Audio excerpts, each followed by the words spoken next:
Salut tout le monde, moi c'est Antonin et bienvenue dans ma success story sur Au Féminin. Je suis très nerveux mais j'ai très hâte, allons-y.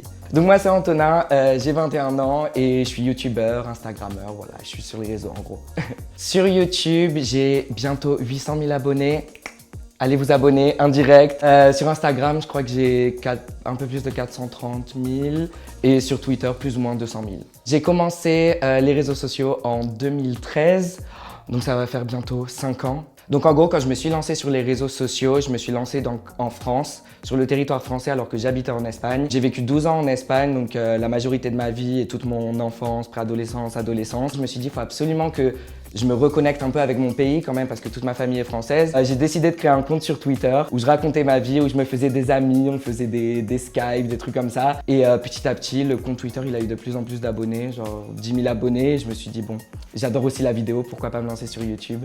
Et voilà. En fait, c'est vraiment les youtubeurs américains qui m'ont aussi beaucoup inspiré parce que j'aimais vraiment le lifestyle et c'est un truc qu'il n'y avait pas en France. Il n'y avait pas beaucoup de garçons qui allaient forcément raconter leur vie ou juste parler de lifestyle. Donc je me suis dit, bah, pourquoi j'emmènerais pas ça en France? Mais par contre, ma première vidéo, c'était un podcast qui était totalement nul. Heureusement qu'il est en privé. Par rapport à mon évolution d'abonnés, j'ai pas forcément eu un pic. Ça a toujours monté petit à petit. La première fois où j'ai réalisé que c'était des vraies personnes, parce qu'en plus j'étais en Espagne, du coup, personne me reconnaissait. On avait créé une chaîne de collaboration qui s'appelle Weavy à l'époque avec Mademoiselle Gloria et Théo Gordi. C'était encore quand j'étais en Espagne, on faisait des vidéos chaque semaine avec un thème et on s'est dit pourquoi pas rencontrer nos abonnés. Et du coup, on a décidé de faire un meet-up au parc Montsouris et on s'attendait à qu'il y ait 50 personnes. Et on est arrivé et il y avait je crois plus de 1000 personnes et c'était un délire. Et là, je me suis dit, oh, mais c'est des vraies personnes qui me regardent. Ça m'a fait trop plaisir et maintenant j'adore parler aux abonnés, j'adore en rencontrer dans la rue et voilà. Je me suis jamais fixé d'objectif par rapport aux abonnés, évidemment.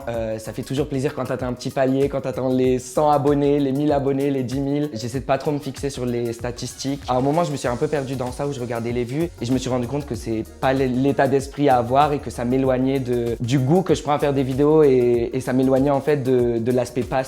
En décembre, je vais essayer de faire un challenge où en un mois en entier, je regarde aucune statistique. Mon réseau social préféré, c'est YouTube, sans hésitation. Bah, ce que je préfère, c'est pouvoir aider les gens. Je reçois plein de messages qui me disent « Ouais, ça m'a fait trop plaisir de voir ta vidéo » ou « J'ai eu une mauvaise journée, ça m'a permis de déconnecter ». C'est vraiment le soutien des abonnés qui me fait vraiment plaisir et le fait que je puisse me dire que bah, s'ils ont une journée difficile, peut-être qu'ils vont se poser sur ma vidéo 5 minutes. Et après, quand je regarde moi les vidéos des autres, bah, j'aime trop parce que pareil, ça me permet de rire, de déconnecter.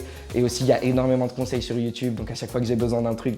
Sur YouTube avant, j'avais l'impression qu'on se cassait beaucoup moins la tête, où vraiment je pouvais filmer tout et n'importe quoi et je me disais, je vais juste partager ça.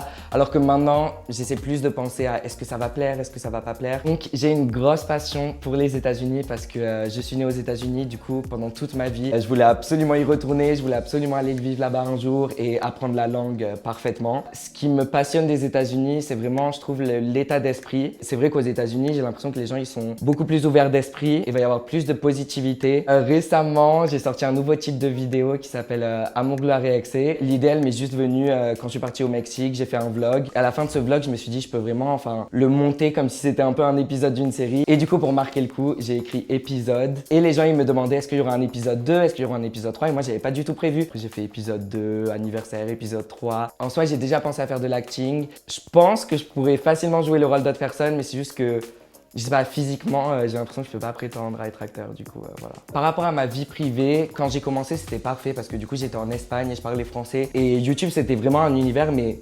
totalement déconnecté de ma vie réelle. Du coup, c'est vraiment quand je suis revenu à Bordeaux pour mes études. Je suis allé en école de commerce et là, vraiment, je me suis rendu compte que j'allais vivre avec des gens qui m'ont connu sur YouTube et que j'allais croiser dans la rue des gens qui ont écouté tout mon racontage de vie sur YouTube. Et au début, ça m'a fait un peu peur. Je me suis posé des questions. Je me suis dit, bon, je vais rencontrer une personne qui peut-être sait des trucs sur moi et me connaît déjà. Enfin, me connaît. Et après, je me suis rendu compte qu'en fait, si je partageais ma vie privée, il n'y avait aucun problème et faut juste avoir quelques limites. Voilà, il y a des trucs, ce que je vis, je dois pas l'infliger à d'autres personnes qui veulent pas être exposées sur YouTube. Mais sinon, je partage plus ou moins toute ma vie, hein. J'ai pas mal de critiques négatives et ça a été dès le début de ma chaîne, que ça soit sur ma voix, mon aspect physique, mes sourcils, ma prise de poids, ma perte de poids, bref. Et du coup, bah, à partir d'un moment, tu reçois tellement de trucs que tu te dis en fait, ça sert à rien d'y penser. C'est pour ça que maintenant, vous pouvez commenter des trucs méchants. Je suis désolé, mais ça ne m'atteindra pas. Mes meilleurs amis sur YouTube, c'est la Team LA, Gloria, Jules, Sully et Clara. Ça faisait longtemps qu'on se connaissait. Ça a commencé vraiment avec un petit groupe qui s'est formé de Gloria Sullivan et moi. On est parti à Los Angeles en 2016. Il nous arrivait tout le temps des embrouilles, puis on était super jeunes, on était au milieu de cette ville, tout seul. Et après, on avait aussi d'autres amis qui étaient Clara et Jules. À un moment, on s'est dit, pourquoi ils viendraient pas cet été avec nous? On pensait pas vraiment à faire du contenu, on y est juste allé pour les vacances. On faisait des snaps, on faisait des Insta, on faisait quelques vidéos ensemble. Et après, on a vu qu'il y avait un énorme engouement de la part de nos audiences. Et du coup, notre audience a commencé à nous appeler la Team LA. On était un groupe d'amis, mais on s'était jamais dit on est la Team LA. On veut vraiment changer le nom. Si vous avez des idées, dites-le en commentaire. C'est vraiment mes meilleurs amis, je sais que je peux avoir confiance en eux. Et l'amitié, elle va bien au-delà de YouTube. Je souris en pensant à eux. Alors si toi, qui regardes cette vidéo, tu veux te lancer sur YouTube, il y a quelques trucs quand même que j'aurais aimé savoir en commençant. Faut que tu aies les épaules larges en fait. Faut que tu aies un bouclier par rapport aux commentaires et que tu saches faire la différence entre la vie réelle et la vie sur Internet. N'écoute pas ce que les gens vont dire parce que les gens vont parler, mais les gens ils vont parler même si ton contenu il est excellent. Vraiment mon conseil c'est de commencer YouTube parce que c'est ta passion. Ce qui va te pousser à toujours continuer, c'est le fait que tu aimes faire les vidéos et que tu aimes créer. Fais des vidéos, des choses qui t'intéressent toi. Te décourage pas si ça marche pas parce que si c'est vraiment ce que tu aimes, déjà tu vas t'épanouir et de deux, si c'est vraiment ce que tu aimes et que tu poursuis ta passion, ça va marcher un jour. Alors mes projets pour la suite, donc je viens de finir mon école de commerce. Là maintenant c'est la première fois de ma vie que je suis à 100% sur YouTube, donc j'ai vraiment trop hâte. J'hésitais entre emménager à Los Angeles ou emménager à Paris et finalement je crois que je vais emménager à Paris parce que c'est là où j'ai des amis, de la famille. Dès que je vais emménager à Paris, tout va un peu changer sur mes réseaux, sur YouTube et tout. Mon projet à très court terme, c'est de me mettre 1 an à fond sur YouTube et après j'aimerais bien poursuivre mes études, faire un master. Mon plus grand rêve déjà c'est de pouvoir aider ma famille. C'est un peu personnel mais j'ai eu une vie qui était vraiment séparée entre j'avais mon père et ma mère qui sont divorcés et du coup je vivais une vie avec mon père qui était très aisée et d'un autre côté ma mère elle avait une vie qui était pas du tout aisée. J'ai vraiment envie de pouvoir proportionner à ma mère tout ce dont elle a besoin, enfin lui acheter une maison ce serait juste.